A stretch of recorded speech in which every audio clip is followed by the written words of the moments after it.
Welcome to the Bonded Podcast, hosted by Dr. Patty and Lizzie Shutt.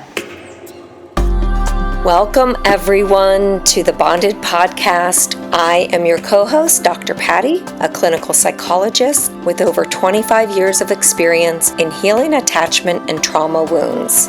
Hello, everyone. I'm Lizzie Shutt, daughter, nature lover, healer, and mental health counselor in training. We are so excited to introduce something that's been growing in the laboratory of life at the Sacred Treehouse, the Therapeutic Oasis, and in our Shutt Hacienda. Let's dive in. Welcome back to Bonded. Today, we're interviewing Michelle Becker. She's a marriage and family therapist and a senior teacher of mindful self-compassion and compassion cultivation training. She's also a certified Daring Way facilitator and senior trainer at the UC San Diego Center for Mindfulness. Michelle co-founded Wise Compassion, a compassion training organization, and helped develop and train teachers in the Global Mindful Self-Compassion program. Her work focuses on bringing mindfulness and compassion into relationships, especially for couples. She developed the Compassion for Couples program.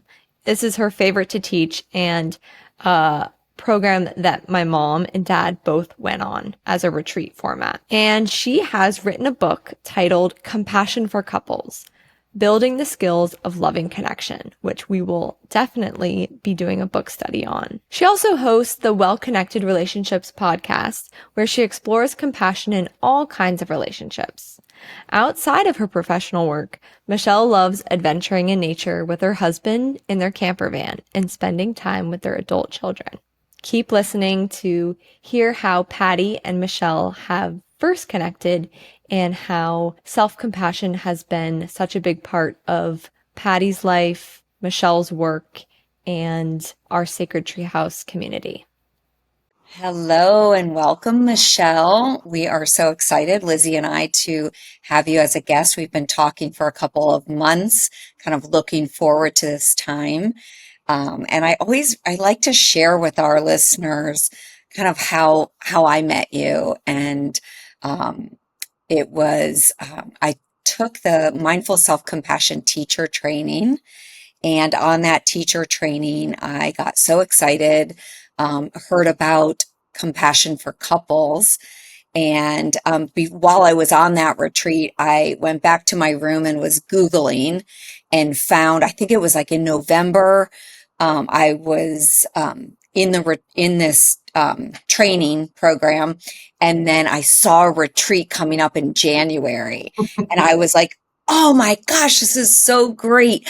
I was like, I know, this is gonna be my birthday present. Okay. So I then let my husband know that I have booked a trip for us for my birthday, and it was the Compassion for Couples retreat. And of course, he's such a trooper. He was like, of course he would do whatever I wanted, right? Had no idea what he was signing up for. And there are a lot of funny stories from that trip. But I think that is where, I first met Michelle, and she was one of the facilitators and really the creator of that program. You were, built the curriculum. And so maybe as we go into today's episode, I can share some funny and some really insightful and wonderful things that came out of that experience. But would love to hear from you. I have shared earlier on episodes about mindful self-compassion, and it is literally one of the most fulfilling things that I do in my clinical practice is teach the 8-week class, and I weave it into a lot of my therapy sessions. So I consider it really a gift to have received that teaching training and to have that practice in my own life. I'm curious about how you ended up bringing mindful self-compassion into couples work. And maybe you can tell us a little bit about that. I am very happy to, and so happy to be with both of you today. It's really lovely to see you again.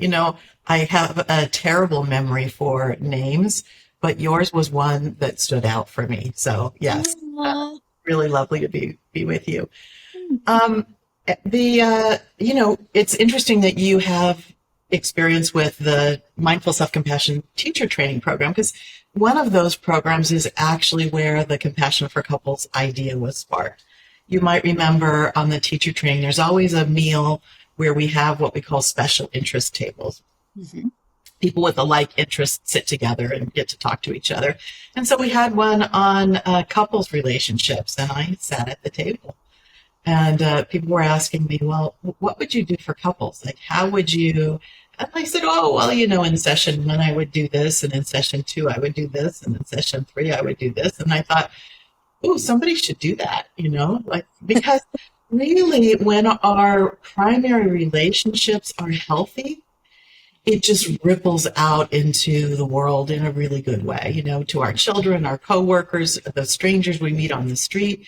It's just a really important thing. So yeah, that was kind of the genesis of it, the origins of it.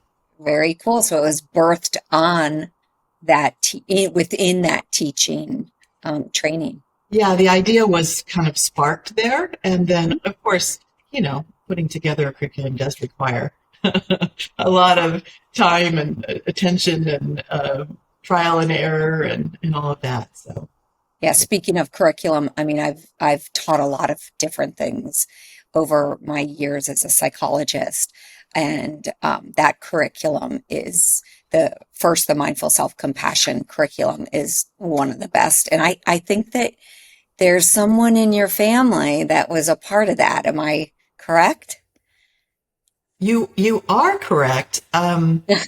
So the longer story, and I'll try to make it shorter, is that I met Chris Germer and Kristen Neff back in very early 2012, and they at the end of I took one of the programs. I had kind of gone prior to that. Self-compassion had arisen spontaneously for me on a silent retreat that I was at. And so I thought it was really important. And I saw this program that was being offered at Esalen on self-compassion. And I thought, okay, that's the thing. But I think because it had already arisen for me, there was something that Chris and Kristen just kind of noticed. And I was at the time teaching mindfulness-based stress reduction. And so we just connected, the three of us connected. And when the program was over, they said, would you be our first teacher? They each had co-teachers, which I think is important to recognize. Susan Pollock for Chris Yeah. Gerber and Pittman McGehee for Kristen Neff. Anyway, so I said, yes, absolutely, I'd love to. I was teaching at the UC San Diego Center for Mindfulness, and I brought it back there. And at some point, and got Steve Hickman, the executive director of the Center for Mindfulness at UCSD, to co-teach with me. He's been my trusty companion throughout the years in this adventure. And then I started to train some of our teachers at the center, some of our already trained MSc teachers on how to teach or already trained MBSR teachers on how to teach the mindful self-compassion curriculum. And I realized, like, what I had gotten from Chris was kind of like book chapters, And it's really hard to teach from book chapters. But my husband, what he does professionally is runs training organizations. And I said, you teach teachers how to teach things. What do you use? And he pulled out a teacher guide. And I said, oh, this is what we need. So I spent like a week doing a very rudimentary job of like half of one session. And I sent it on to Chris and Kristen and said, I think we need something like this. And they said, oh my God, this is exactly what we need. And so they actually hired one of his training developers to put together the teacher guide, which is what we teach from. Is phenomenal. Okay. Yeah. Yes. A It's big shout out. Yeah. It's really cool because I've learned about MBSR and MSc, because Patty has taught both of them and I've taken both the classes. And I knew they were connected, but I didn't ever like know the history or how they actually were.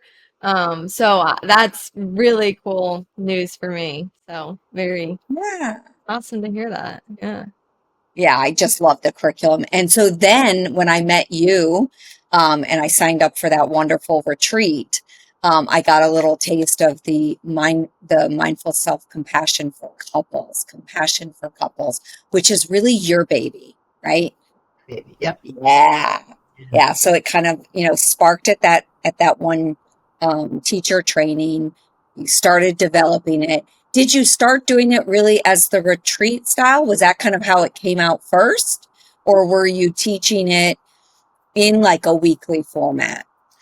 Well, at the time when I developed it, I was traveling like a crazy person teaching intensives, the mindful self compassion intensive, the teacher mindful self compassion teacher trainings. So I wasn't home. I was probably gone a couple weeks out of every month. I wasn't home enough to teach an 8-week format. So yes, you're right. The first way that I started teaching it was in a weekend intensive, which actually was really lovely. And um, and then as COVID hit, and I realized, hey, it's kind of cool to be home.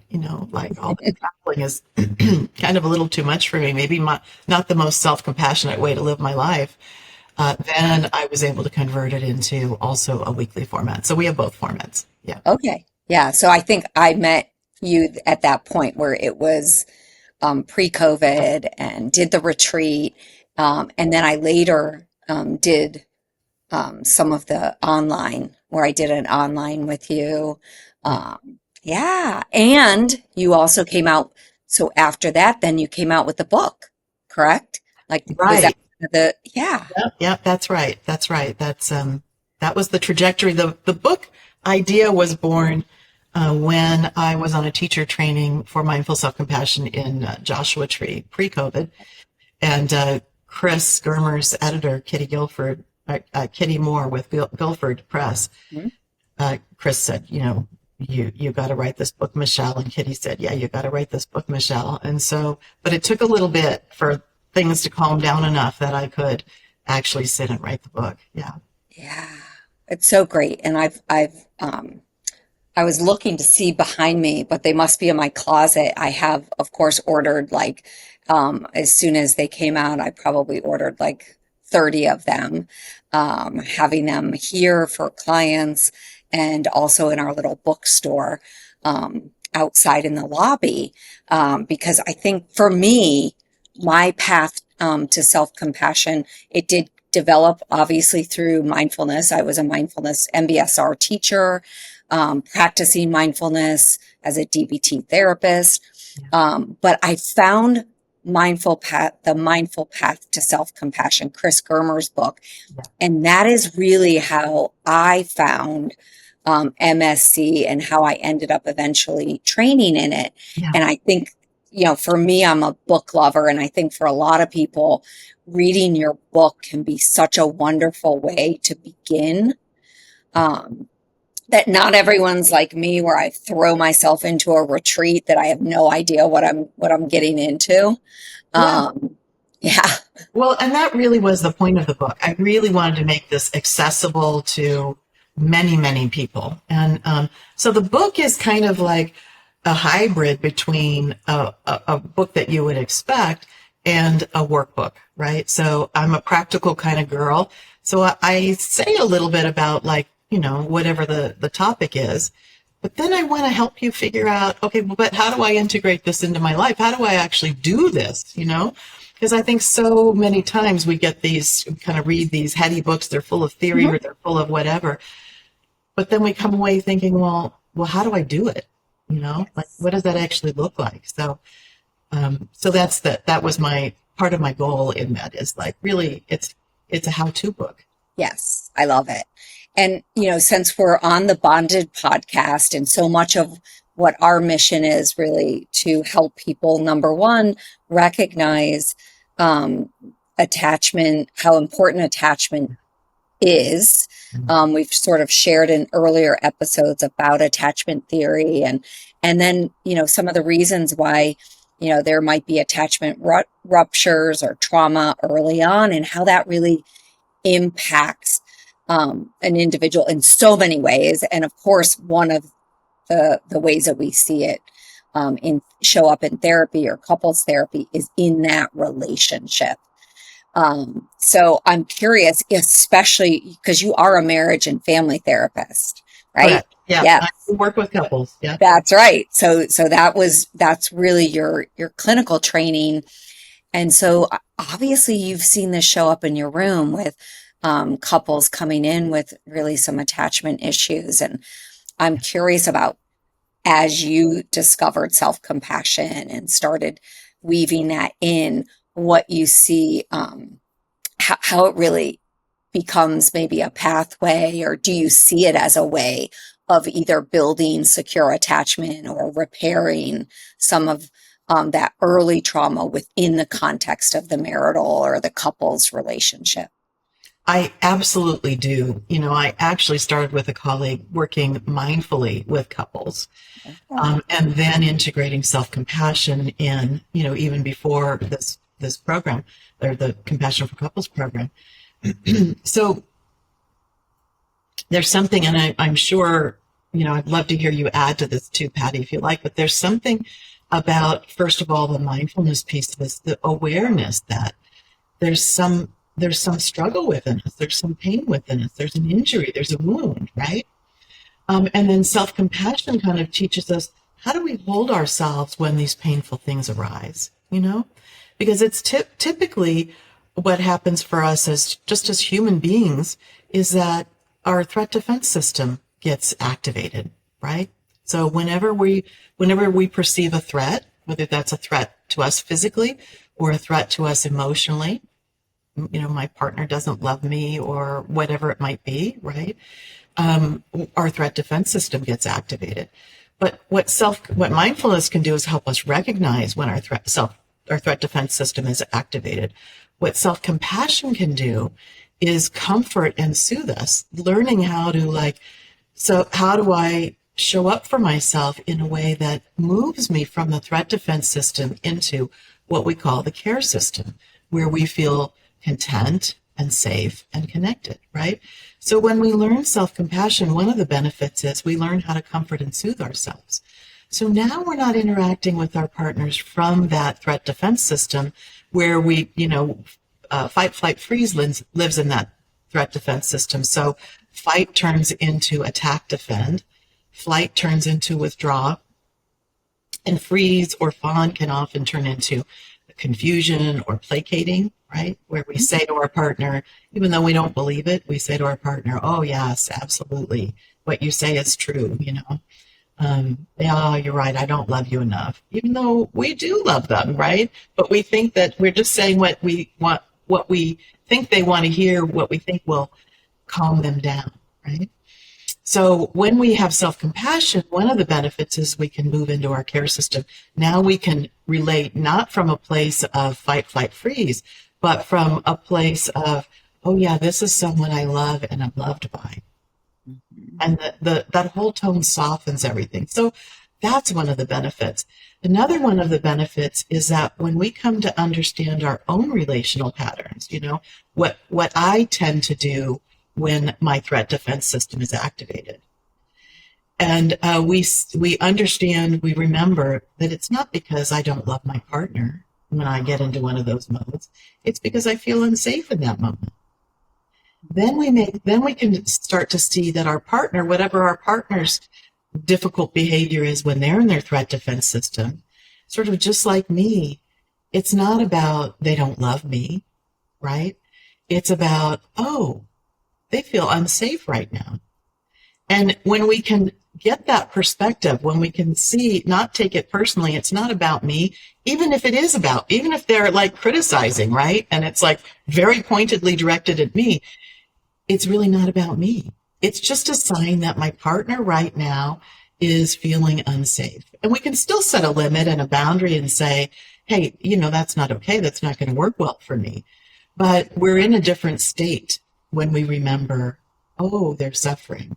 It kind of warms the heart, opens the heart a little bit. So that's a very long answer to a great question. Yeah, but again, thank you for even, especially people who are not as familiar with mindfulness, that actually self-compassion is really going to grow out of that ability first to recognize Yeah, that we're suffering, or our compassion for our partner is going to arise only when we're first aware that they're suffering. exactly. Yeah. And I think yeah, so I'm this is kind of a curiosity for me, because I do kind of put myself out there, kind of almost like informed consent with people out in the world, that I am a mindfulness based therapist. I Yes, like them to know that that's really something that's both a lens and a way of working that I use, that I find helpful, kind of philosophically, so that, hopefully people who are really not interested in that might not really tend to come to me. Okay. Not that I can't work in other ways, but it is really a preferred mode of really helping people to cultivate. I mean, I think that's what most therapists are doing, right? They're cultivating awareness, helping the client to become more self-aware, right. and whether they use mindfulness as the term. But I'm curious with couples. I'm actually not a couples therapist.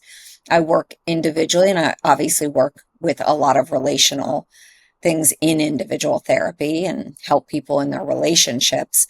But with a couple in the room, is this something that you tend to do with people, where you're teaching them mindfulness to begin with?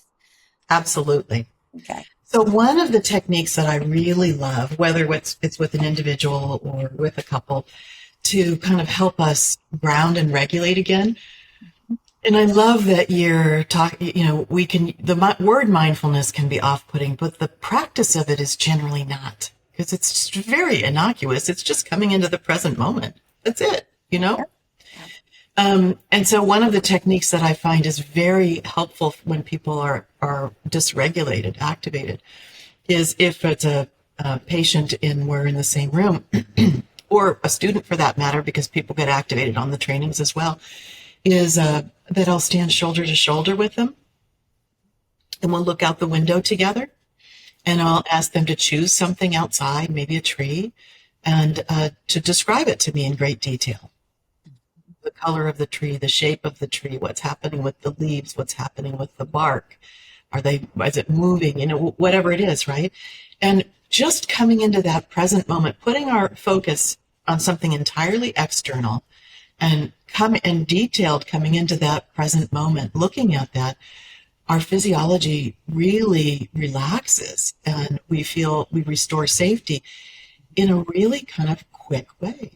So one of the things that I do often when I'm working with couples, I want to give them these skills up front, early on, first the history and whatever, but then pretty early on, I want to give them these skills of how do they regulate themselves when they realize they're dysregulated. And that's one of the ones that I'll do, is have them stand shoulder to shoulder, looking out the window, and take turns choosing an object and just really describing it in great detail. I love that. And Yeah. that's not, there's nothing like spiritual, mystical. That's the thing about mindfulness that people sometimes uh, are hesitant about. But there's nothing woo-woo about that. Yeah. Yeah. Lizzie, you were going to say something. Yeah, I was just going to share one of the practices from mindful self-compassion that kind of acts as one of those touch points to regulate myself, is that touch. And I go to that so often. And that's one that I use both, yeah, to give myself self-compassion, but to also regulate. Um, and back to kind of that attachment perspective and theory that we like to bring on the podcast, is how we can, and you can speak to this more, give ourselves that like nurturing touch that we might not have received, or have that like motherly connection. Do you conceptualize the self-compassionate touch in that way at all? Absolutely. It's one of the avenues toward receiving compassion. Um, I don't know if you're familiar with Dr. Keltner's work at the Greater Good Science Center at UC Berkeley, but they did a study years and years ago now about compassion around the world. What do people actually experience through different cultures? What do people experience as compassion? And they found there are three main avenues. So one is a kind gaze. One is soothing vocalizations, and the other is this touch, right? Not touch with a kind intent underneath, right? So absolutely, this is part of how, and compassion is a self to self or self to other, right? So that's one of the ways this compassionate part of me can put my hand on my heart and can say, because that's my spot too. I noticed, Lizzie, that was where your hand went. That's my spot too. It can be different for different people, but that's also mine. And quite comforting. And just say, like, sweetheart, it's okay. You're okay. Take a breath. I'm here, whatever it is, right? The interesting thing is that, so we can experiment with that, and kind of that's one of the ways we can reparent ourselves. Because if you think about it, with an infant, when your infant is distressed, what do? Well, you gaze kindly at them, right? You kind of coo at them, oh, it's okay, you're okay, sweetheart. And meanwhile, you're holding them. There's a sort of gentle touch, or maybe you're patting their back, like you're suggesting, Patty, or rubbing their back or whatever, right? So those things still work for us. We're still wired to be comforted by touch, you know? So, but one of the things that's interesting when you turn it into a couple's relationship is that we tend to give each other what it is we find comforting and soothing. And we're not all wired the same way, right? So there are these different avenues to that. So one of the things that's really important in a couple's relationship is to actually have the conversation with your partner about what it is that comforts and soothes you. So, for example, I like words. I want to talk about it, I want to be validated or just listened to even, right? I don't want to be touched right away. I like touch, but I like it after the words, right? But my husband, he doesn't want words. He likes touch, right? And so I have to remember, if he's distressed, that I need to lead with touch, not lead with the words that I would, especially as a therapist, typically lead with, right? So, and there are other avenues too. One couple I was talking with about this, asking them, the wife said, I don't want to talk about it, and I don't want to be touched, but I want to go for a walk together and not talk. It's sort of like just feeling that presence, and also discharging energy through some sort of exercise was the route. So, yeah, Yeah, I love that. That's so important. I think even for listeners, to get curious with their partners and to sort of ask and experiment really, because sometimes people don't even know. right. Okay, they actually don't know, which I love within the mindful self-compassion and even in your book where there are those kind of exercises that you do really as a discovery. Yes. And I think if particularly with attachment and early trauma is that people are shut down, that in fact sometimes why they don't even know what works is Yeah. that they didn't receive it and therefore they're so cut off that it often takes time for them to really build that awareness again. It's a super important point, Patty. And actually, I think of Paul Gilbert's work on the fears of compassion as well. And the way I like to talk about his work, because it's so common to have this sort of fears of compassion. So, earlier in my work, I would come across a patient who would be telling me something painful. And if I even made the slightest compassionate gesture, if I even just kind of went, oh, or even the slightest thing, they would say to me, stop that. I didn't understand it at the time, But luckily I respected it. Like I knew, okay, you stop. You're telling me, I respect that, right? Which is good attunement, right? And then I came to understand. So the way I like to talk about it is, if I'm little and I fall down and I skin my knee and I need compassion, as all beings do, and I go toddling off looking for mom or dad or whoever my caregiver is, and I'm met with, you want to cry? I'll give you something to cry about. Whack, right? Or I'm shamed, you're a crybaby, whatever it is, right? Or I go off looking for somebody to comfort and soothe me, and I can't find anybody because my caregiver's depressed, or they're drunk, or they're working 3 jobs trying to support their family, and there's no one there. You know what I mean? What happens is that all those experiences are painful experiences, and we say what fires together wires together. So that longing for compassion wires together with pain. And that's why people then have fears of compassion later in life. It's a natural thing that happens, right?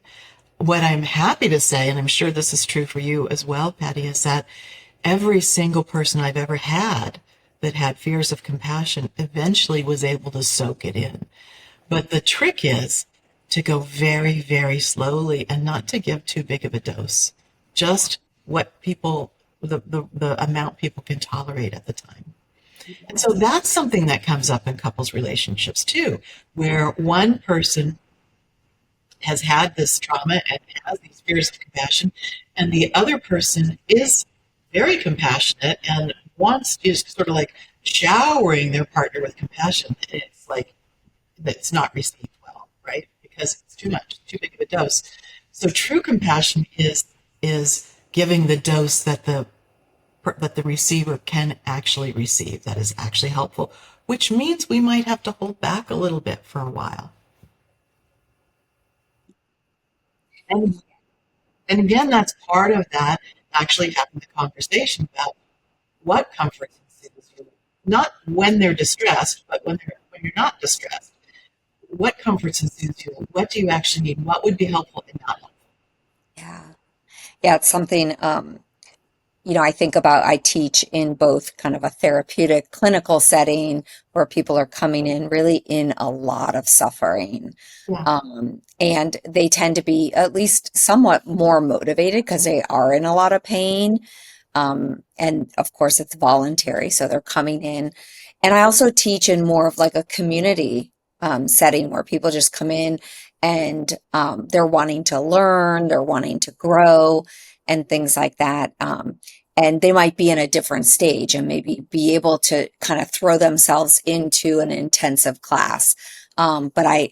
And that's something that we try even at Sacred Treehouse. If people come in that way, we're almost like, as you know, as an MBSR teacher, MSC, is that you do that interview kind of call that ahead of time to kind of see where people are at.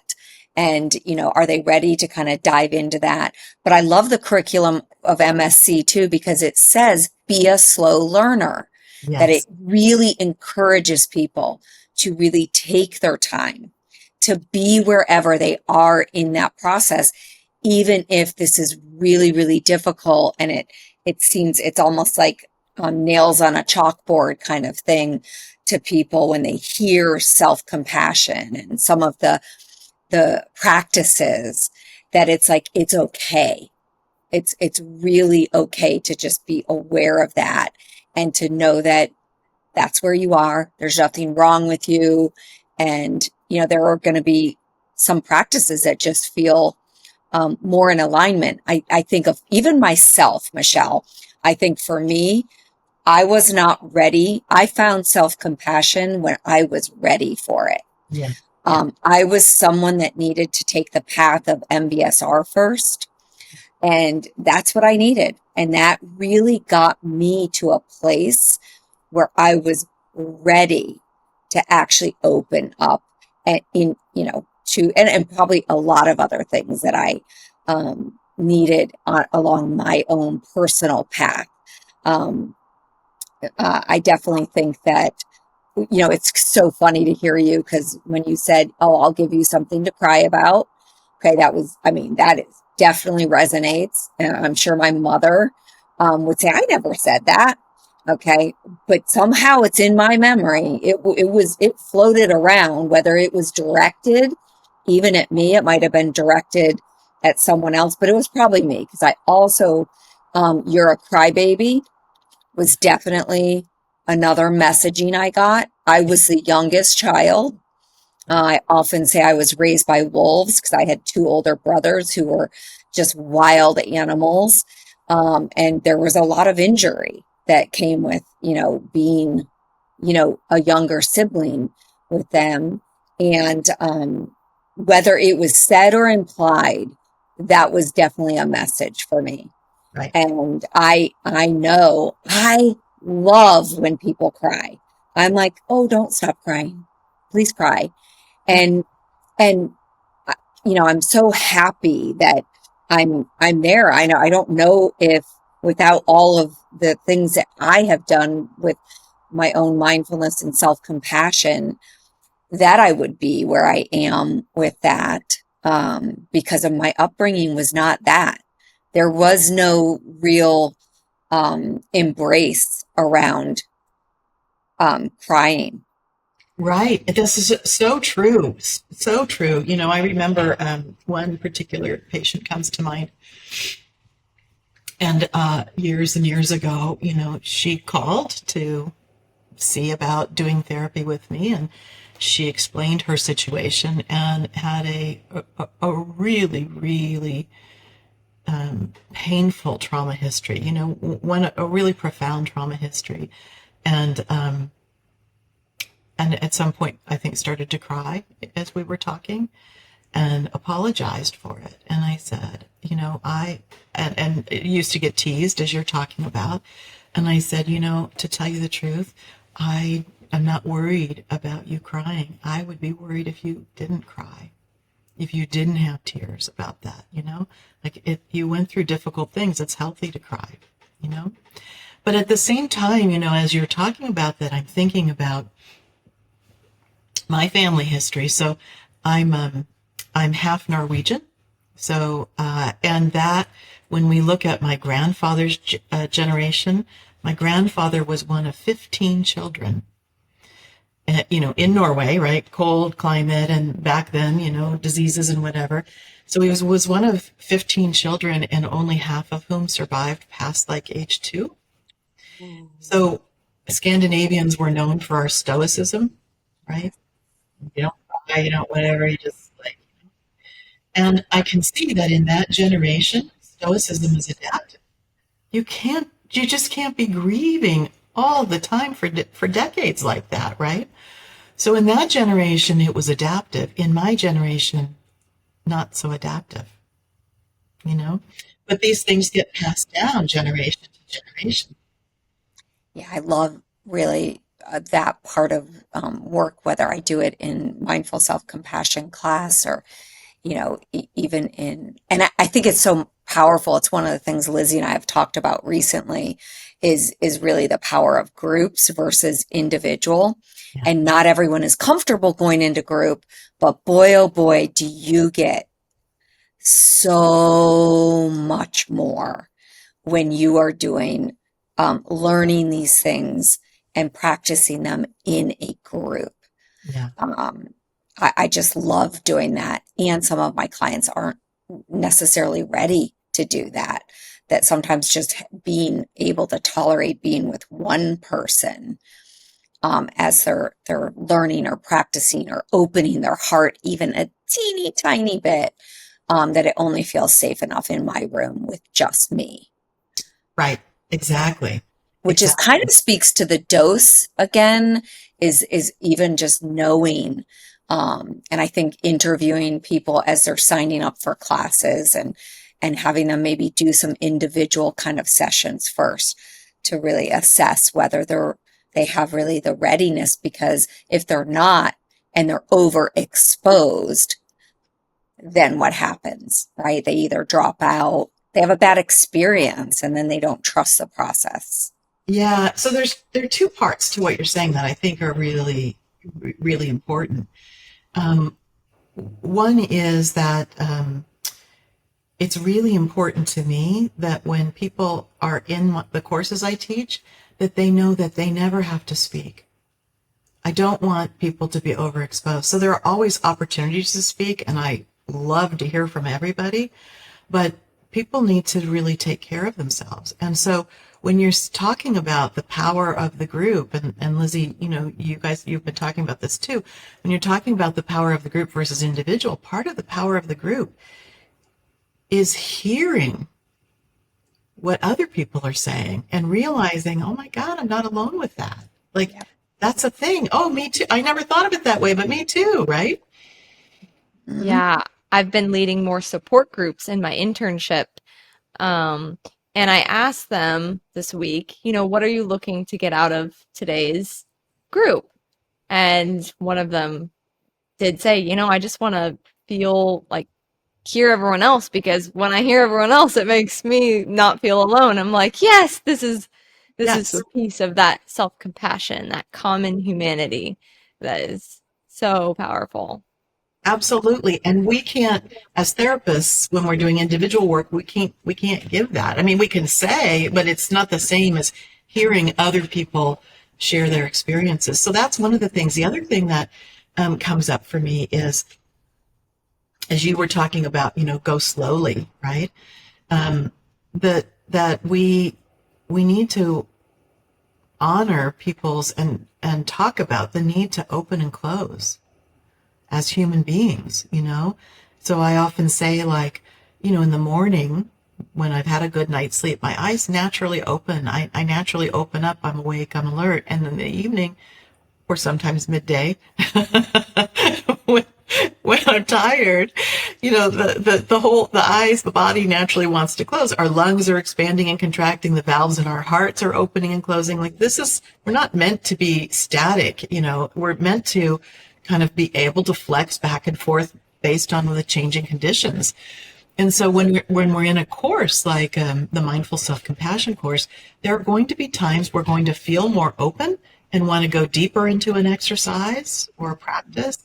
And there are going to be times where that's not going to feel right, and we're going to want to close and not go so deeply into it, or even perhaps skip the exercise.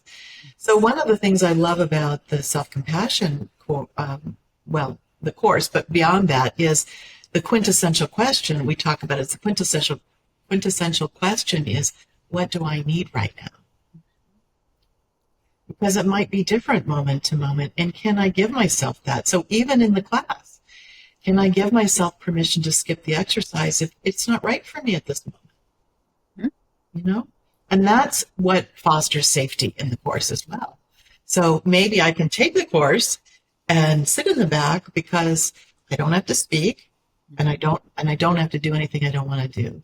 I can just sort of do it at a higher level sometimes. And sometimes, as you're saying, it's like, nope, that is even hearing other people talk about things is too much for me. And I just need one-on-one with my therapist. Yes. So Yeah. there's no like right or wrong written down somewhere that, if we're not doing it X way, we're wrong, right? It's really like finding, that's what I love about what you both are saying. It's really about finding the right way for me. Yeah, I love that.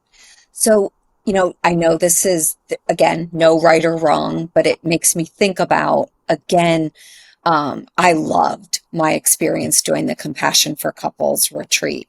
And I will share a little bit about it because, I don't necessarily wouldn't recommend everyone doing things the way I do it because I can tend to throw myself into things. I am impulsive by nature. I don't think through completely. I don't read the fine print. Okay. I'm just not that way. And But it seems it's working out for you.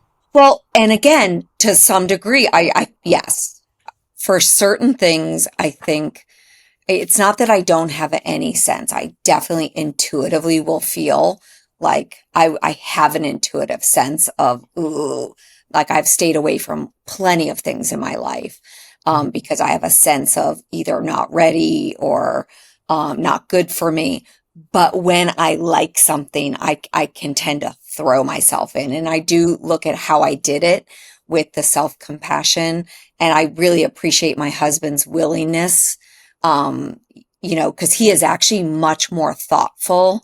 He's someone who would, research the hell out of something and, yeah, and think about it. He would be like, okay, let's think about it for maybe a year before he would do something like that.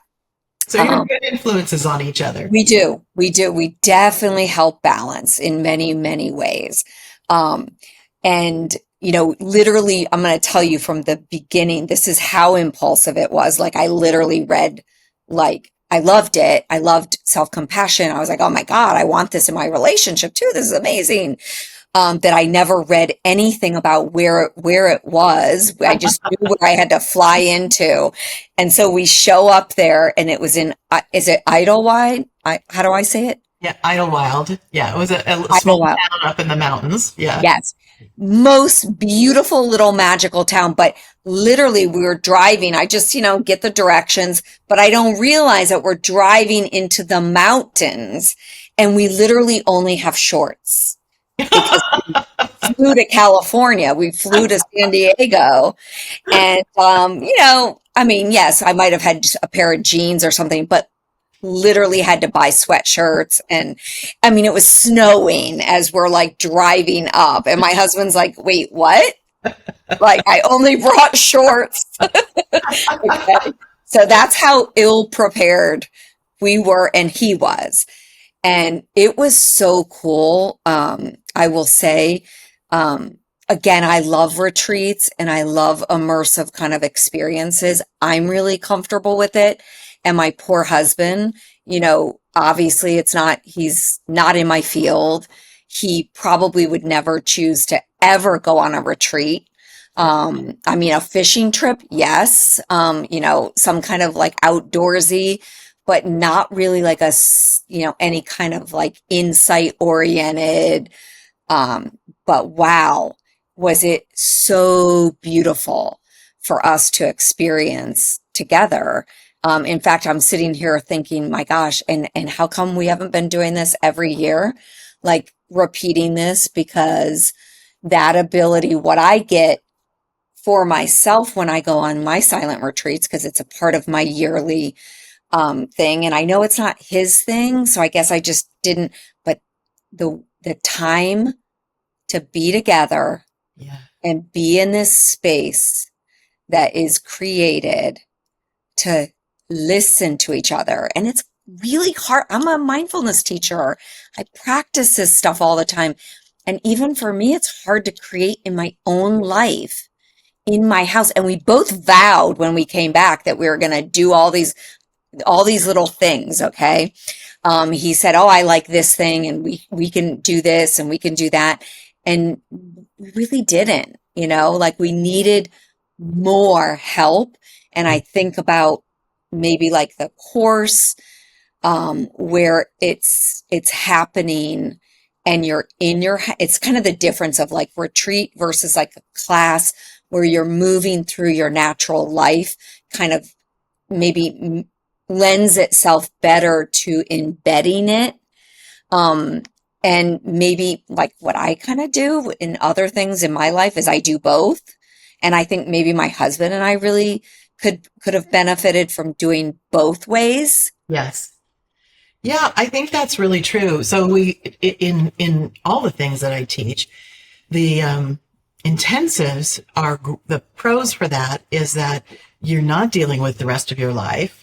This is your entire focus, and you get to take a really deep dive into, whatever it is, right? In the weekly format, the pro for that is that you're integrating it into your life over a number of weeks, right? So, and so it's less intense, but there's a little more integration. So, and a lot of the times when people finish the weekly courses, they say, that part of what we do at the end is, okay, what's your plan get with your partner? What's your plan? How are you going to carry this forward? And a lot of times what they say is whatever the course time was, they're once a week for 2 hours, they're going to continue that same time for 2 hours once a week doing, whichever were the practices that most resonated with them.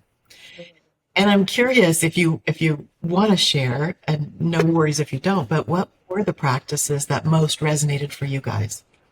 Yeah, I mean, I will say that um, one of the things that I treasure still, because I literally have these, you guys must have had sticky notes or something on, like it was part of the thing. And so those are what we use to write down. And one of the things was about what we're grateful for, of each other and stuff. And so simple, right? Very. Such a simple exercise, and those little notes and the things that, like, it- I mean, it's so profound. Okay. Like, he literally, like, he doesn't expect me to cook, or, cause he knows. Yeah. He had full disclosure, that I was no chef. Okay. But it really matters to him when I think about him and his food. Like, do you have enough for lunch tomorrow? And I'm like, do you want me? And he's very independent. So he's like, no, I do. I'll do it myself. But the fact that I'm like, actually just think about, oh, I don't really want chicken, but I know you really. So, okay, I bought both, that kind of thing. And so those little things, and the things that he would do, like the way I am with the kids, with the girls, like, and the little things that he wrote about, just little things. Yes. And not that I do it every day, or like how much he appreciates those things. And both of us still have those little notes that we wrote. Yeah. Yeah, those are profound. So for your listeners, so we call it partner appreciation. And we do an exercise where you make a list of little, especially the small things that your partner does that you're grateful for, that you kind of maybe even take for granted. I often talk about my husband brings me coffee in the morning. It's such a nice way to start the morning. And then you write a little note for each other. And the formula is when you, whatever the thing is, so when you bring me coffee in the morning, I feel, and you get to really say the emotional impact it has on you.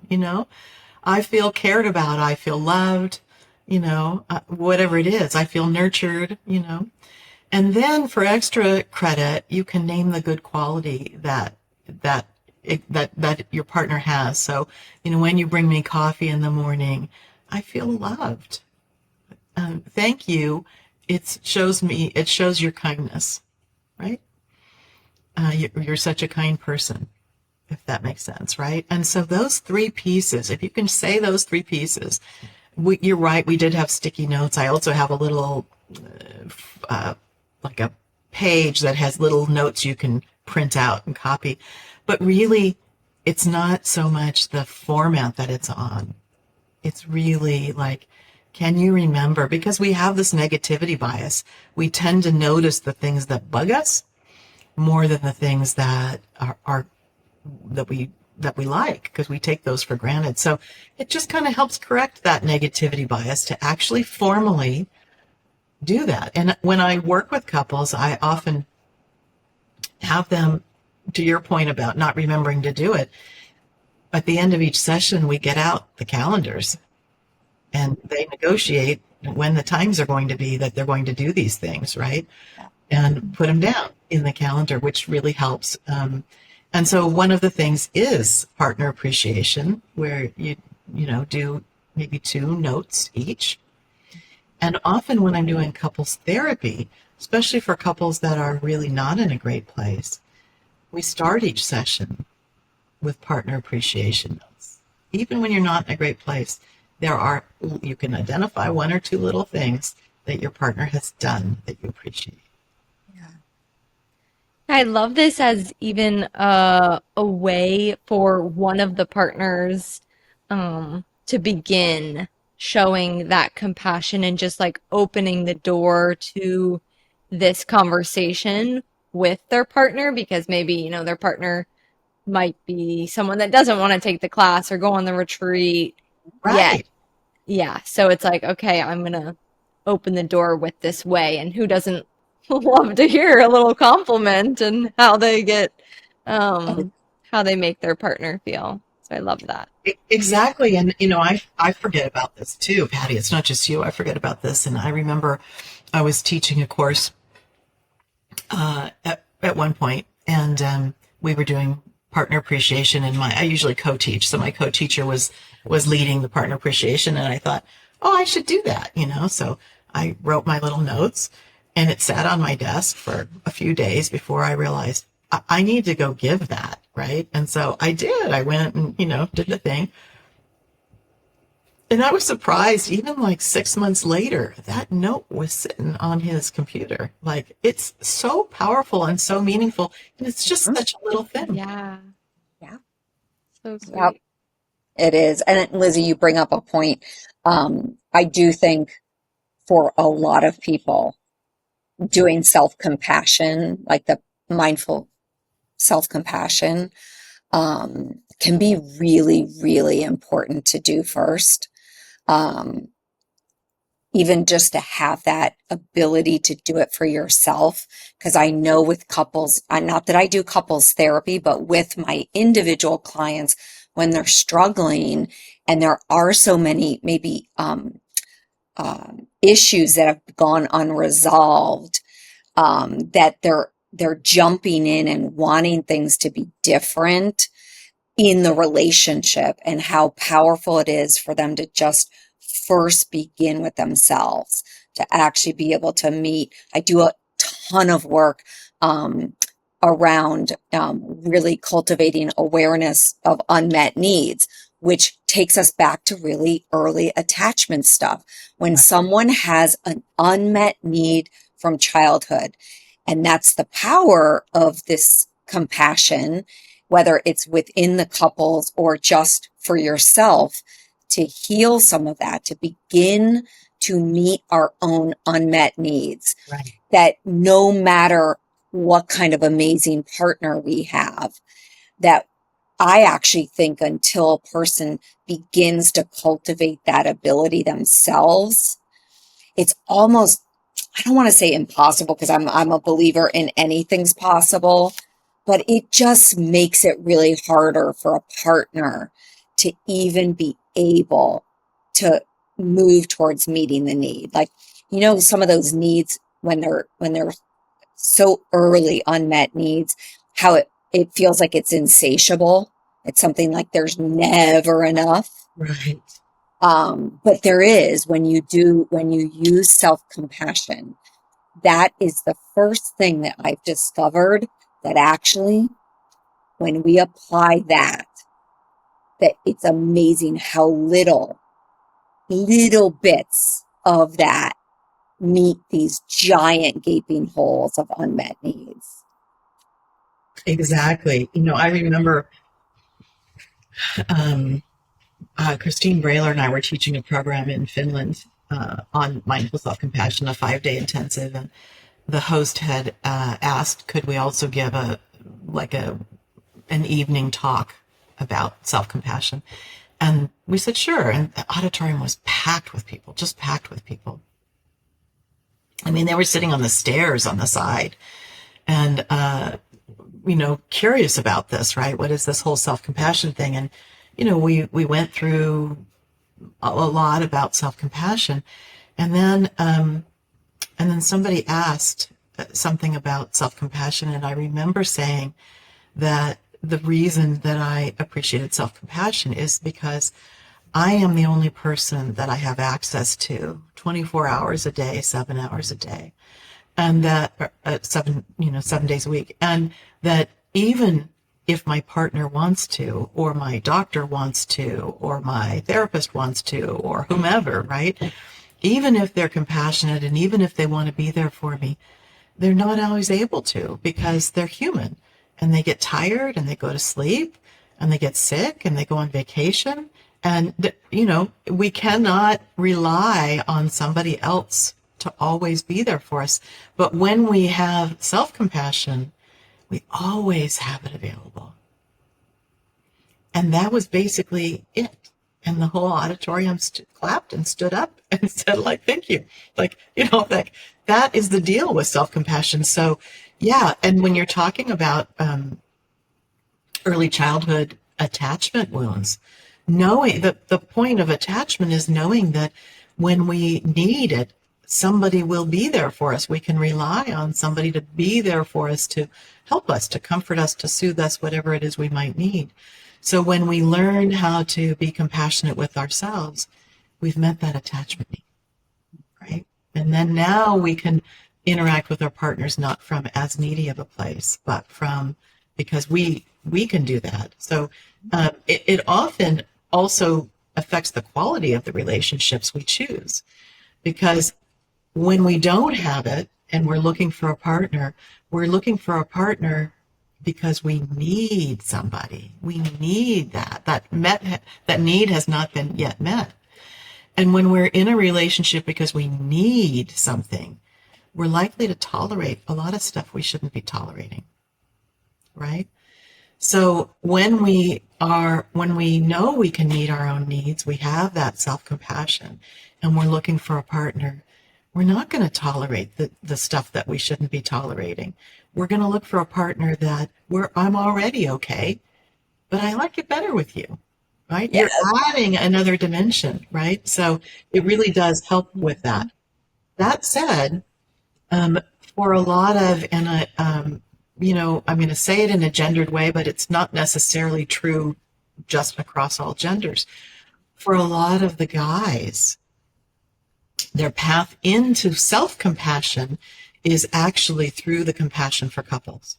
And that's the research on the program has shown that the self-compassion for the guys goes up exponentially, because they're not going to go sign up for, generally speaking, not across the board, they're not comfortable signing up for a self-compassion, just like you were saying, Patty, but Yeah. they'll do it for their partner. Oh yeah. Yeah. My And husband. they come in for their partner, they learn the compassion for couples, and the wonderful byproduct of that is that they actually develop a self-compassion practice. Yeah, it's funny because when I was at my teacher training for mindful self-compassion, they said, um, when you think about your co-teacher and co-teaching, you want to co-teach with someone you really love, right? Someone who like you. And so I, again, got right to my little um, text message and text messaged Clara Bossy, who I've worked with for over 20 years. And so Clara, I text her, I'm like, oh my God, like you need to do this. You need to take this teacher training. And she had just, I don't even know, was she married yet? Now I'm not even sure if they were yet married or engaged. But I said, and Winston and I are going on this retreat, so you and Aldo need to come. And so they signed up for the retreat, had never done any of it. Yep. Came, and she was you remember maybe Clara, she was also a marriage and family. Well, Aldo then continued to do he did mindful self-compassion, my class. He came in. He then did teacher training and became a co-teacher of mine. And of course, Clara also taught with me. And I just got the chills just thinking about that. And I have had very few men in my classes, unless they were my clients. Usually my clients trust me and I'm like, really, really, really, please come do this. Yeah. And eventually they would do it. But it's harder. I really have had I almost want to say like maybe one or two men just from out in the community that have come to do that class. So you're just kind of giving me some ideas. And even, I guess, as I'm thinking, as we're talking, some of the things that I would like listeners, what my thoughts are, and I'd like to hear if, you have other thoughts to add, is first of all, how powerful just reading the book can be, right? Because that's how I came to it. And I read The Mindful Path to Self-Compassion by Chris Germer. Yeah. And so your book, if somebody's like, I really want to bring that, compassion for couples, I want to have this in my relationship, that just starting there, can be such a wonderful place. And then, of course, doing a class with you, doing the 8 week, it's 8 weeks, right? A couple. I have a Is it 6 week and six? an 8 week Six. version. Yeah. Okay. Okay. Yeah. Doing that class, of course. And then it made me think, even doing, because we've done book studies and this is one of our books, right? And doing it within almost like, not having it be couples that do it, that it's actually just one person Yeah. can come and do it. And that can be an invitation for them to come and learn and to do some of the practices and not have to enlist their partner to actually come in and do it, but do the book study with other people who are doing it. And it's almost like you get that group support. And anyway, that's my thought of other ways. And of course, a retreat style, like you're still doing those, right? Yes. Not as many, but yes. Yeah. Yeah. Yeah. Yeah, I think all of those are great. I love that. And Lizzie's point earlier, our partners aren't always going to be interested, right? So, and the book is written from that standpoint. The book is written that, your partner may not be doing this with you, right? And so, but there are some exercises in there to help you explore what might be happening for my partner as well, right? So, when we change our side of the equation, it impacts the relationship. And sometimes people are like, oh, like you really changed. You really got something from that. Now I'm curious. Now I'm interested. But if you do have a partner that's interested, one of the other things people do with it, just at home, the two of them, is they schedule, like they read chapter 1 and they schedule it separately. And then they schedule a time to get together to talk about it. They read chapter 2, they schedule a time to get together to talk about it. They try this practice or that practice. I love that idea. So many good ideas that we'll be sharing with the community and putting out there and putting any of your links below as well. Yeah, definitely want to share all of that.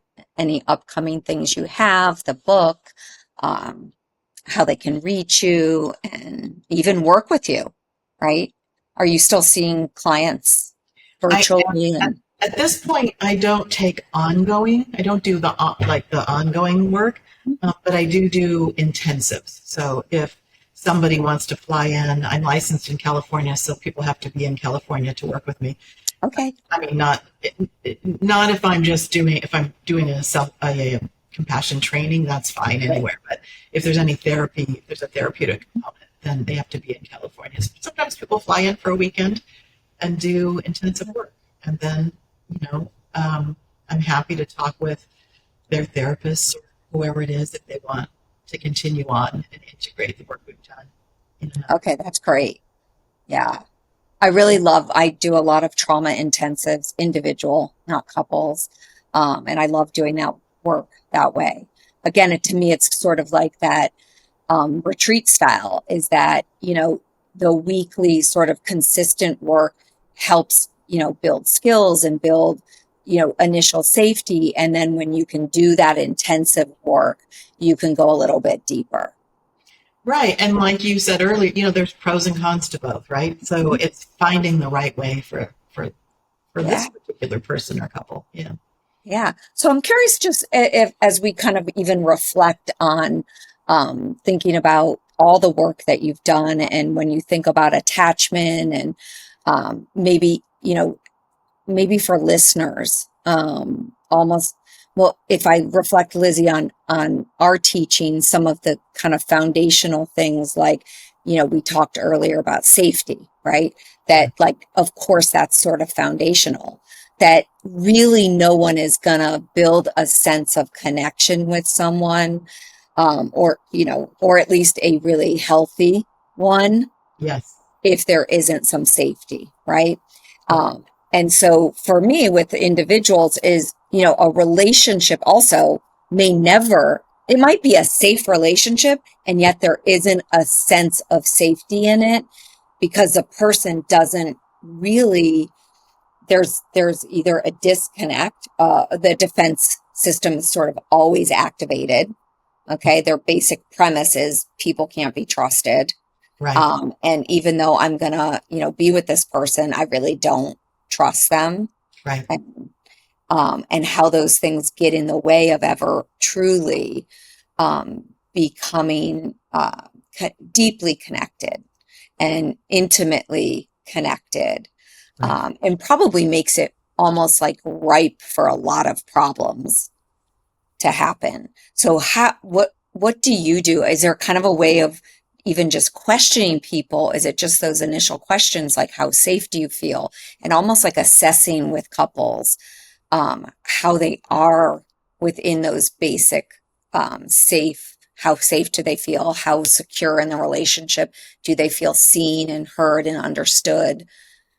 Yeah, I think, it really starts with each person. So the first program, the first Compassion for Couples program I taught, we do this exercise, and in the Mindful Self-Compassion program, we call it How Would I Treat a Friend? But I call it How Do I Treat Others, right? So it's reflecting on a time when a dear friend, somebody you really care about, not your partner, was struggling in some way, suffering in some way, had a hard time, and really reflecting on how do I treat them? What words do I use? What's the tone of my voice? Is there any physical touch, right? And then, how do I treat myself calling to mind times that, I'm struggling, suffering? And how do I treat myself? What words do I use? What do I say to myself? What's the tone of the words? Is there any touch, right? And then my partner, what times when my partner is struggling or suffering, what words do I use? What's the tone? Is there any touch? So we did this exercise. It's like in session 1. And there were, this group happened to be all hetero couples. I really like it when it's not all hetero couples, but this particular group was all hetero couples. And the wives started to, or the female partners started to raise their hand to talk about their experience. And they were like, oh my gosh, I'm so hard on my partner. Like, they're horrified. They didn't realize, right? And then another one raised her hand. Oh, me too. Like, they're horrified. And you could just see these guys just sort of sit back and relax. Like, oh, this is going to be good. Like, I didn't even have to say anything. And, something is changing, is shifting. So, the other thing that happens, so that starts to create some safety, that when people start to become aware of their own patterns, it starts to create safety. And then when they recognize that that their partner's pattern really isn't about them, it's about their partner, and maybe their partner's history, their partner's current state of feeling safe or not feeling safe, that adds a layer of safety, right?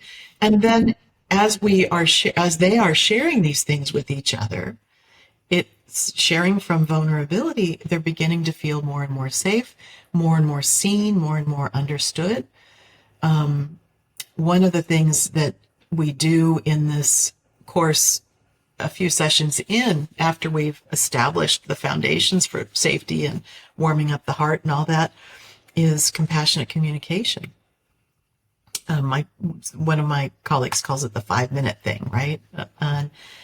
Oh, actually, she calls it "Give Me 5," but some of my participants nicknamed it the 5-minute thing, which is you're just setting a timer and you're speaking.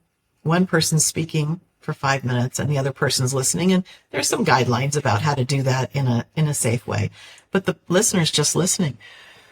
And inevitably, in every course I teach, some guy will raise his hand afterward and be like, "Oh, that's what she wants? She just wants me to listen? Like, that's it?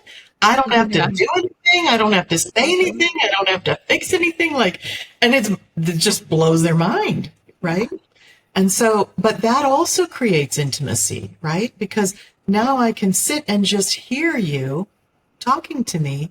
So, and because I'm not going to say anything, because, as the partner, I'm not going to say anything. The speaker feels safe to kind of unfold whatever they want to unfold. So it creates safety, it creates intimacy. People are coming closer and closer. So, yeah, that's maybe a long answer, but Yeah, I love that. There's so much. I really do hope listeners will reach out, find you, get your book and play with some of these tools. They are just life changing. I don't even know where I would be at. Some of the things, I mean, even, I feel like so blessed to have found self compassion before COVID, way before COVID, where it was already part of my life. And I was in the midst of teaching a self compassion class, like many other teachers during COVID. And boy, oh boy, did that group. I mean, some of those people I'm still, connected with, and they talk about how much that helped them Yeah. move through COVID to have those resources and those skills. Yeah.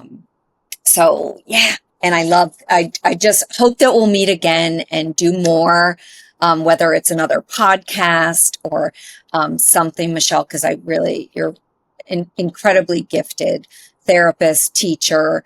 I know today just kind of chatting really doesn't give people, you gave us a little taste of your teaching, but let me tell listeners that really being a student in your class is really special.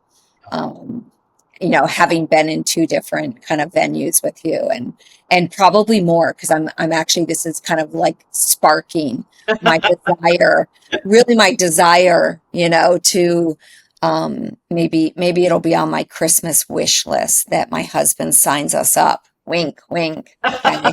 Smart. Okay. He never says no, so I just have to put it on there. Yeah, I love that. And of course, I'd love to do more. And I just want to highlight, you said about getting the book and playing with it. And that is the perfect way to talk about it. It doesn't have to be a big, striving, heavy thing. Play with it. That's the right approach, light and easy and see where it goes. Yeah. Yay. All right. Well, I'm looking forward to it. Lizzie, how about you? Do you have any questions or anything for Michelle? I mean, I think we did touch on how I wanted to bring up more of the if your partner wasn't ready kind of topic. So we really got to go there, and there's so many little nuggets that you've shared on beginning practices to start with. So I feel very complete and ready to play. All right. Yay. All Thank right. you for having me, you two. Really. Yes. Thanks so Great. much. Thank you for tuning in to this week's episode. If it spoke to you, it'll probably speak to someone you love too. Share it with a friend and leave us a 5-star review to help spread the message it's never too late to heal.